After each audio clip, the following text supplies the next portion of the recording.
School tunes सीखो मजेदार अंदाज में।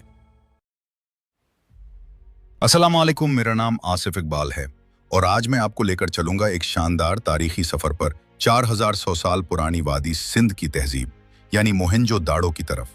ये शहर कदीम दुनिया की सबसे तरक्की याफ्ता बस्तियों में शुमार होता है। आइए आगाज करते हैं। आप मेरे पीछे जो इमारत देख रहे हैं इसे अजीम हम्माम कहा जाता है। ये मोहनजो दाड़ो का सबसे मशहूर मकाम है जहां लोग इज्तिमाई गुस्ल के लिए आया करते थे।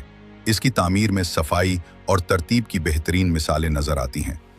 मोहनजो दाड़ो के लोग सफाई पसंद और मुनज़्ज़म थे। हर घर में निकासी आब का निज़ाम मौजूद था। पक्की ईंटों से बने रास्ते और कुएं हर गली में थे। यहाँ के बाजारों में कुम्हार, सुन्नार और कपड़े बेचने वाले कारोबार किया करते थे। यहाँ के लोग साफ सुथरी गलियों में रहते थे। हर घर में कुएं, नालियों और निकासी आब का पूरा इंतजाम था। रोजमर्रा की जिंदगी में सफाई, तरतीब और हुनर की झलक मिलती है। मोहनजो दाड़ो का बाजार बहुत सरगर्म हुआ करता था। यहाँ मिट्टी के बर्तन, कपड़े, अनाज और जेवरात बेचे जाते थे। ये शहर एक अहम तिजारती मरकज भी था जो दूर दराज इलाकों से जुड़ा हुआ था।